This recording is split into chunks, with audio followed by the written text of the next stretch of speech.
थोड़ा सा मेरा सबसे अनुरोध है, सामने जितने भी हमारे मेले में पहुंचे हुए लोग हैं, थोड़ा शांति रखें। माननीय मुख्यमंत्री जी बोल रहे हैं, थोड़ा ये बाजा वगैरह भी बंद रखें।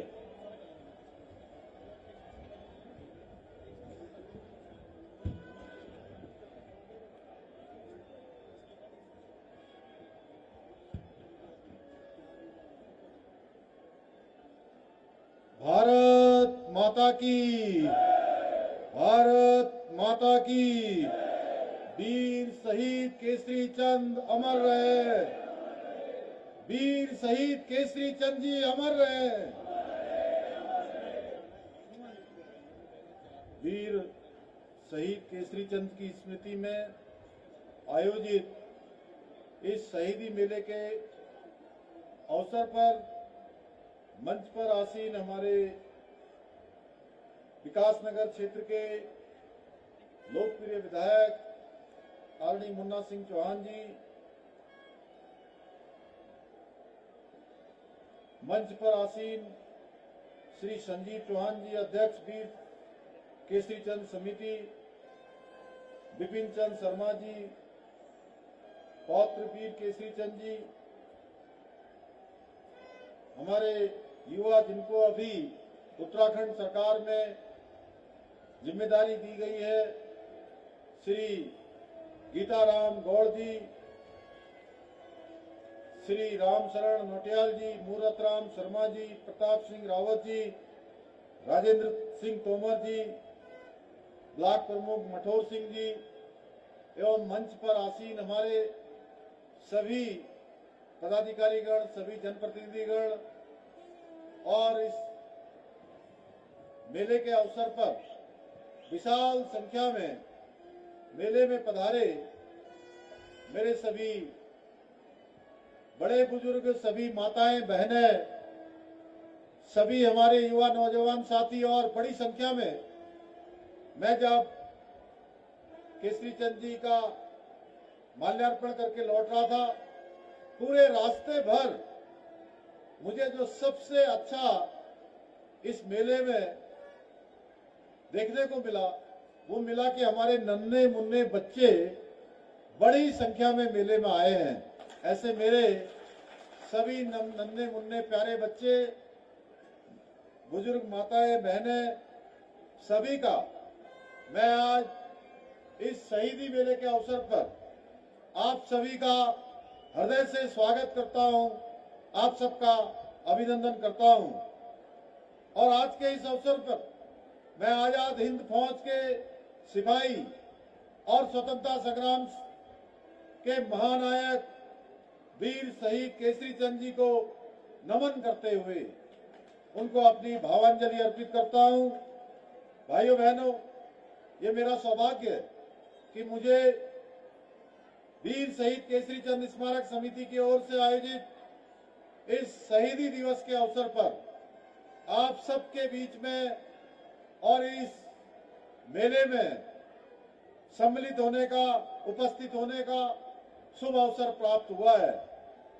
ये मेला वीर शहीद केसरी चंद जी द्वारा किए गए राष्ट्र के लिए योगदान को स्मरण करने के साथ साथ हमारी जो समृद्ध सांस्कृतिक विरासत है, हमारी परंपराएं हैं, और जैसा अभी मुन्ना सिंह चौहान जी ने कहा कि इसको पीढ़ी दर पीढ़ी आगे बढ़ाने का भी ये अवसर है, ये माध्यम है। भाइयों बहनों, आज जब हम स्वतंत्र भारत की खुली हवा में सांस ले रहे हैं, तब हमें ये नहीं भूलना चाहिए कि स्वतंत्रता हमें यूं ही आसानी से नहीं मिली है। इसके लिए न जाने कितने लोगों ने अपने प्राणों की आहुति दी है, न जाने कितने लोगों ने इसके लिए संघर्ष किया है, अनेक यातनाएं सही है, अनेक परेशानियों को सहा है, तब जाकर भारत आजाद हुआ है।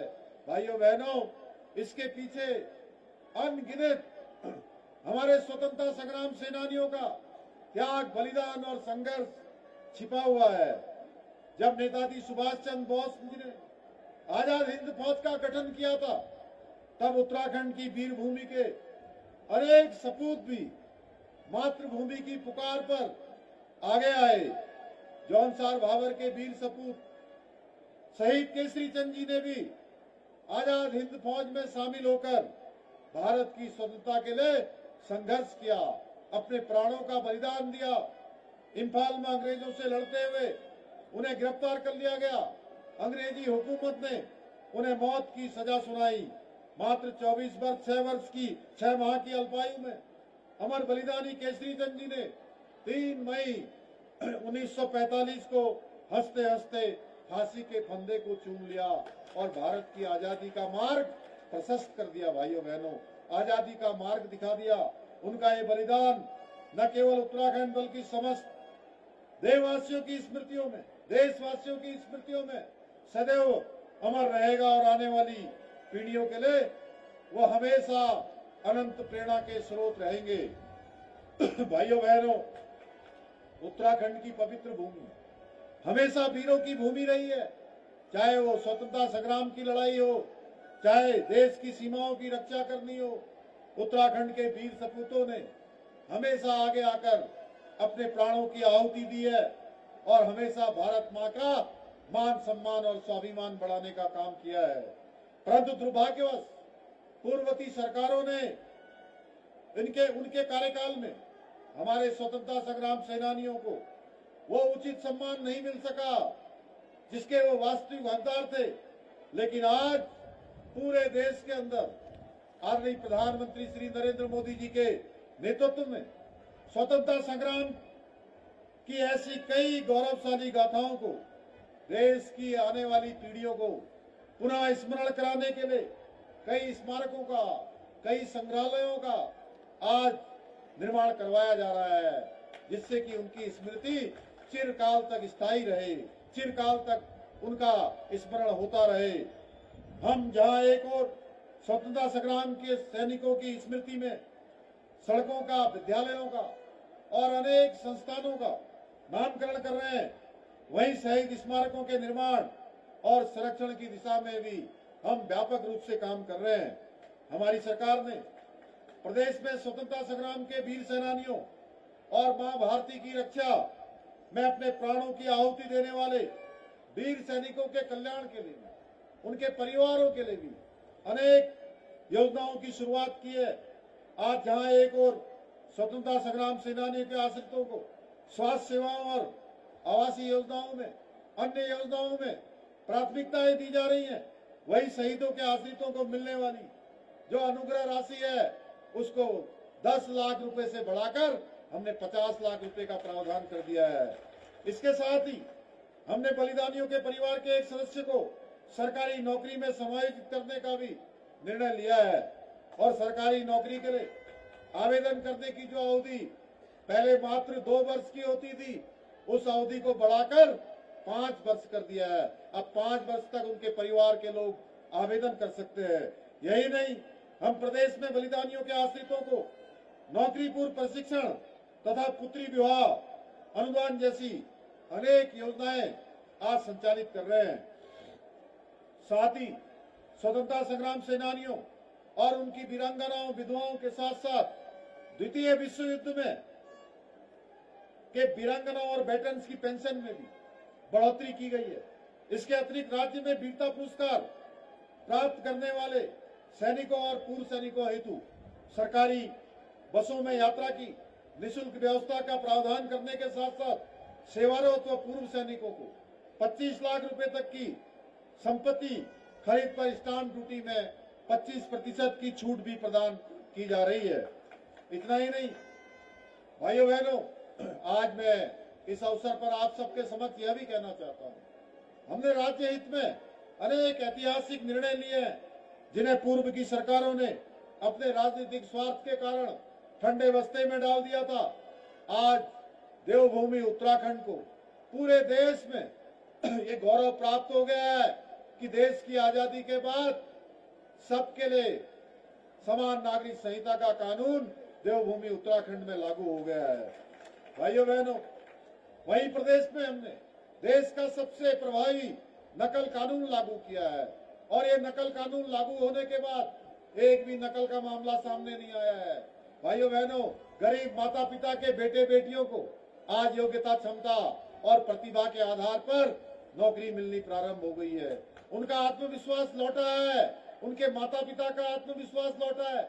और मैं प्रदेश के हर एक जनपद में गया हूं, मैंने देखा है कोई जनपद ऐसा नहीं है जिस जनपद से हमारे बेटे और बेटियां, हमारे भाई बहन जो परीक्षाओं की तैयारियां पिछले कई वर्षों से कर रहे थे, उन सबको चयन का अवसर मिला है। और नकल कानून आने के बाद जिस प्रकार से पारदर्शिता सुनिश्चित हुई है, 22,000 से भी अधिक नौकरियां पिछले 3 सालों में हमारे नौजवान युवा भाई बहनों को मिलने में सफलता प्राप्त हो गई है। भाइयों बहनों, इसके अलावा हमारी सरकार देवभूमि उत्तराखंड के सांस्कृतिक मूल्यों और डेमोग्राफी को सुरक्षित रखने के लिए भी पूरी तरह से संकल्पबद्ध होकर काम कर रही है। इसी संकल्प को आगे बढ़ाते हुए हमने प्रदेश में लैंड जिहाद, लव जिहाद और थूक जिहाद जैसी घृणित मानसिकताओं के खिलाफ कड़ी कार्रवाई सुनिश्चित की है। साथ ही हमने प्रदेश में एक सख्त धर्मांतरण का कानून भी लागू किया है। इतना ही नहीं भाइयों बहनों, प्रदेश के अंदर लंबे समय से एक मांग उठती आ रही थी कि प्रदेश में एक सशक्त भू कानून होना चाहिए। हमने जन भावनाओं के अनुरूप अभी जो हमारा विधानसभा का सत्र संपन्न हुआ, उसमें प्रदेश के अंदर एक सशक्त भू कानून भी लागू कर दिया है भाइयों बहनों। और माननीय राज्यपाल महोदय ने भी हमको इसमें स्वीकृति प्रदान कर दी है कल ही। भाइयों बहनों, हमारी सरकार विभिन्न योजनाओं के माध्यम से जौनसार भाबर क्षेत्र के समग्र विकास को सुनिश्चित करने के लिए पूर्ण प्रतिबद्धता के साथ काम कर रही है। हम इस क्षेत्र को एक पर्यटन स्थल के, एक प्रमुख पर्यटन स्थल के रूप में विश्व पटल पर स्थापित करने के लिए कई महत्वपूर्ण योजनाओं पर काम कर रहे हैं। जहां हम एक और हनोल में मास्टर प्लान बनाकर 120 करोड़ रुपए की लागत से श्री महासू देवता मंदिर परिसर के विकास एवं पुनर्निर्माण का कार्य कर रहे हैं। वहीं विकासनगर के निकट हरिपुर में यमुना मैया के तट पर जमुना कृष्ण धाम भी विकसित किया जा रहा है। आने वाले समय में हरिपुर में भी हरिद्वार ऋषिकेश की तर्ज पर भव्य एवं दिव्य सुंदर घाट होंगे, जिन पर प्रत्येक शाम को मां यमुना जी की आरती संपन्न हुआ करेगी। इन सभी कार्यों के धरातल पर उतरने के पश्चात पूरे क्षेत्र में तीर्थाटन और पर्यटन को नया आयाम मिलेगा, जिससे न केवल स्थानीय अर्थव्यवस्था को बल मिलेगा, बल्कि क्षेत्रवासियों के रोजगार और स्वरोजगार और आजीविका के भी नए अवसर उनको प्राप्त होंगे। भाइयों बहनों, आज के इस अवसर पर अभी मुझे समिति के अध्यक्ष जी ने जो एक पत्र यहाँ पर पढ़ा है, निश्चित रूप से, और यहाँ पर हेलीपैड की भी मांग है, उस मांग को भी हम लोग जल्दी ही पूरा करने वाले हैं। उसकी भी डीपीआर बना ली गई है, एक मांग पत्र भेजा है, मैं उसका भी पूरी तरह से परीक्षण करवा लूंगा और जल्दी ही हमारा प्रयास होगा कि ये जो मेला जहाँ पर लगता है, इस मेले परिसर को एक मास्टर प्लान बनाकर एक अच्छे पर्यटन स्थल के रूप में विकसित किया जाए, जिससे कि आने वाले वर्षों में हमारी नई पीढ़ी शहीद केसरी चंद जी के जीवन से प्रेरणा लेकर राष्ट्रभक्ति के क्षेत्र में, समाज के क्षेत्र में काम करने के लिए प्रेरित हों। इसके साथ साथ समिति के अलावा गीताराम गौड़ जी ने, मुन्ना सिंह चौहान जी ने, यहाँ के अनेक पदाधिकारियों ने मुझे बहुत सारे पत्र दिए हैं। मैं उन सबको अपने साथ लेकर जा रहा हूँ। उन सभी पर आगे भविष्य में निश्चित रूप से कार्रवाई की जाएगी। आज के इस अवसर पर मैं घोषणा करता हूँ कि राजकीय औद्योगिक प्रशिक्षण संस्थान वासपुर चक्राता का नाम वीर शहीद केसरी चंद राजकीय औद्योगिक प्रशिक्षण संस्थान किया जाएगा। भाइयों बहनों, हमारी सरकार पूर्ण प्रतिबद्धता के साथ उत्तराखंड को देश का अग्रणी राज्य बनाने के अपने विकल्प रहित संकल्प के मूल मंत्र के साथ काम कर रही है। मुझे पूरा विश्वास है इस संकल्प को साकार करने के लिए आप सभी इसी प्रकार हमारी सरकार के साथ लगातार कंधे से कंधा मिलाकर अपना योगदान, अपना आशीर्वाद देते रहेंगे। इसी विश्वास के साथ पुनः मैं शहीद केसरी चंद जी को एक बार फिर से श्रद्धांजलि अर्पित करते हुए अपनी बात को समाप्त करता हूँ। बहुत बहुत धन्यवाद। जय हिंद, जय भारत, जय उत्तराखंड।